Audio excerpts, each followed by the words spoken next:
Usap-usapan ngayon sa social media ang matapang at mapangahas na eksena ni Maris Racal sa bagong action series ng ABS-CBN na Incognito. Sa seryeng ito, tampok ang mga bigating aktor na sina Richard Gutierrez, Yan Veneracion, Anthony Jennings, at Daniel Padilla. Ngunit sa episode na ito, si Maris mismo ang nagdala ng aksyon.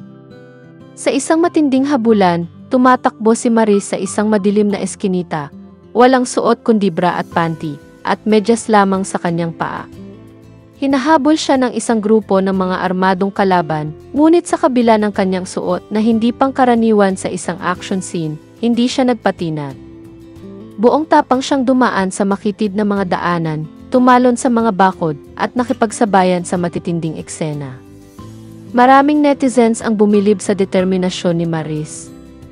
Hindi lang basta-basta ang kanyang ginawa, wala siyang sapatos kaya ramdam niya ang matigas at malamig na semento ng Baguio, kung saan kinunan ang eksena. Sa kabila ng matinding lamig, hindi ito alintana ng aktres. Grabe ang tapang ni Maris. Hindi lang basta sexy, action star din, sabi ng isang netizen. Ang hirap kaya tumakbo ng walang sapatos. Pero kita mo, parang walang epekto sa kanya. Hanep, dagdag pa ng isa.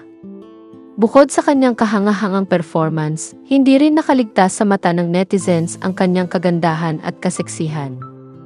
Agad naging trending ang eksena at maraming nagbigay ng positibong komento tungkol sa kanyang katawan. Ang kinis pala ng legs at puwet ni Maris. Pang Viva Max na to, pabirong sabi ng isang fan. Ngunit hindi lang tungkol sa kanyang hitsura ang usapan. Mas pinuri ng karamihan ang kanyang dedikasyon at professionalism bilang isang aktres. Ipinakita ni Maris na hindi lang siya pang drama o comedy, kaya rin niyang sumabak sa matitinding action scenes, kahit pa mahirap ang kondisyon. Walang bashers, puro papuri, sa kabila ng mapangahas na eksena, halos wala ng negatibong komento kay Maris. Dati-rati, madalas siyang napupuna dahil sa kanyang mga desisyon sa karir. Pero ngayon, marami ang humanga sa kanyang tapang at husay. Walang masabi ang bashers. Isa kang action star, Maris, komento ng isang netizen. Sa tagumpay ng kanyang performance sa Incognito, siguradong mas maraming proyekto pa ang darating kay Maris Racal. Sa tapang at dedikasyon niya, hindi malayong maging isa siya sa pinakaabangang action stars ng bagong henerasyon.